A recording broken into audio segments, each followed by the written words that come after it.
Advancing the cause of liberty takes more than just coming up with ideas. It means making them happen. This is Society and the State. Life, liberty, and your pursuit of happiness. Now, your hosts, Connor Boyack and Brian Hyde. Welcome, everyone, to episode 138. Connor Boyack here, flying solo for what I think is a really relevant topic, and that is how do we communicate with other people who don't necessarily see things our way. This is a tough thing to do. We see all around us in the media how prevalent it is to just excoriate the other and put people in a box and keep them there. So I'm very pleased that we have on today's show Arnold Kling. He's an adjunct scholar with the Cato Institute, and most importantly for today's episode, author of a very compelling book called The Three Languages of Politics, Talking Across the Political Divides. Arnold, thanks for joining us. Thank you. So I know this is the second edition of your book. I didn't read the first one. I understand it was shorter. You've expanded on that with this one that I've read through. Help our audience understand why you wrote this book, where you're trying to get people to understand how to communicate and how to understand why other people feel the way they do. Why update this book? Why have you decided to kind of republish it? Okay. Actually, there will even be yet another edition coming out in about 6 months. But, I don't think I knew what I was writing when I first started it. I had this cute little model of how different people with different persuasions kind of organized their thoughts when they were speaking about politics. And so I thought it was I sort of had a model of politics, but then as I got into it more, it was really a model of psychology and how we deal with people who disagree with us. So you could even apply a lot of the psychology to just ordinary disagreements, like whether you want to go on an adventure vacation and your significant other wants to go on a quiet vacation. There's anything. But let me go back to, and I wrote it because I was bothered by the tendency of political pundits to speak only to their own side. Right. They weren't trying to change the other person's mind. They certainly weren't trying to open up the minds of the people on their own side. It was almost like they were trying to close the minds of the people on the other side. And that was a strange thing to observe.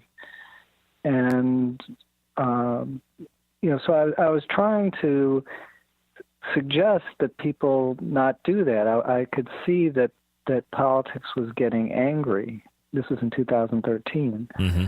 And, of course, since I've written that book, obviously it's been very successful. People aren't angry anymore. They're just outraged.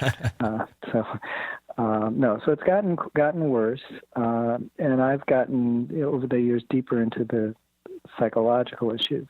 Now, it's really interesting in the political sense. As you say, these strategies, these ideas can be applied outside of that context. But where we're interested more so in talking in the political realm today, most people think that there's this left or right spectrum. We encounter that line of thinking quite often.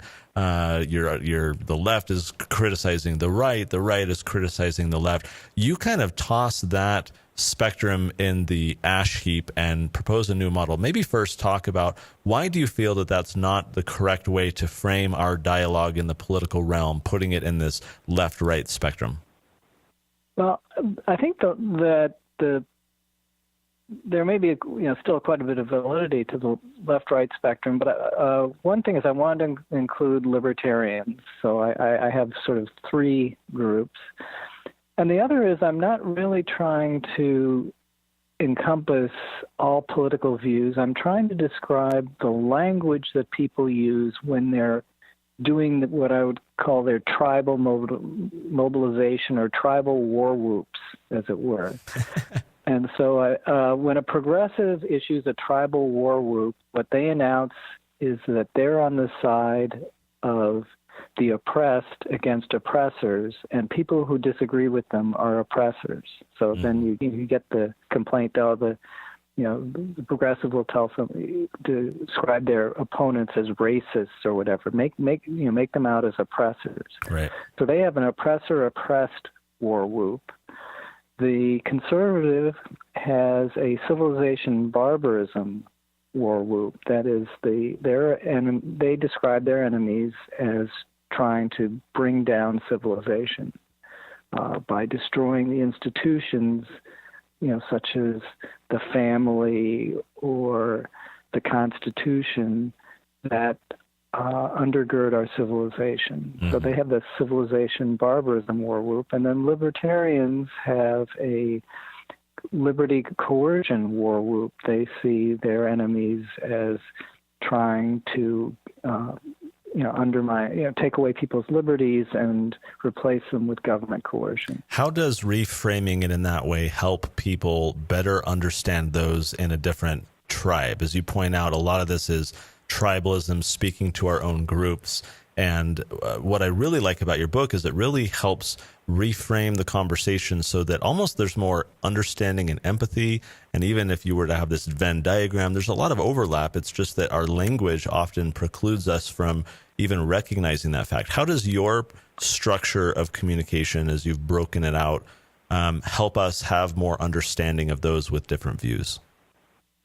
I'd say number one is that you can recognize when someone on your own side is issuing a war whoop, and you may be kind of detached from that a little bit and say, wait a minute, instead of, giving this person lots of support and having my gut feel be really supportive, let me recognize that this person is in some ways trying to emotionally manipulate me. So if you're a progressive and you hear somebody say that Donald Trump is a racist, back up a little bit and say, wait a minute, that's trying to manipulate me, use my preferred axis, as it were, my oppressor-oppressed axis to try to manipulate me. Let's settle down and try to actually look at the substance. So that the number one way is to sort of control your own behavior. Mm-hmm. And the other thing is that then maybe you can lead to trying to really understand the other side. I don't know if you're familiar, I don't know if people still read Stephen Covey's The 7 Habits of Highly Effective People, but right. He has this habit, seek first to understand, then be understood. I would just cut it off at the first half. Seek first to understand. Mm-hmm. Instead of assuming that somebody who disagrees with you is at the opposite end of your pole. So if you were a conservative, instead of assuming that the person who disagrees with you is trying to undermine civilization and get rid of all the institutions that help civilization, try to listen to how they would describe their own views. So seek to understand. That's where I say it can apply to anything even other than politics. If you have any disagreement, instead of your goal being to protect your own ego and defend your own position, if your goal is to actually understand where the other side is coming from, that would be just having that as a goal and thinking in those terms would be a way of sort of softening any kind of disagreement. As you break apart this different model, going back and to reiterate that for progressives, it's the oppressor and oppressed spectrum. For conservatives, it's civilization versus barbarism. For libertarians, it's liberty versus coercion. There's interesting examples that you bring up to help the reader see how those in the other tribes might view specific issues, in a practical way along that axis or that spectrum. One of the examples that you raise is that of the Holocaust, showing that from the perspective of the different groups, they were all right, but they had a different approach that led them there. Could you expound on how that particular example of the Holocaust was being viewed and approached by each of these different camps? Yeah, so it's interesting. So everyone is against the Nazi Holocaust, obviously. But I think each group would frame it differently as sort of what they would highlight as the primary problem. So for a progressive, it's the hatred of an oppressed group, in this case, the the Jews in Germany. And so you had oppressors, you had this long history of anti-Semitism in Germany, and they would want to trace the Holocaust to that we have to get rid of these, prejudice and so on. A conservative could look at that same event and say, no, what really happened, what made the difference in Germany was the breakdown in society that happened with first the hyperinflation after Versailles and the sort of bitter street fighting that took place between communists and Nazis in the late 1920s, and just the general loss of social morale in Germany. So they would say, well, this is a case of civilization breaking down and a country reverting to barbarism.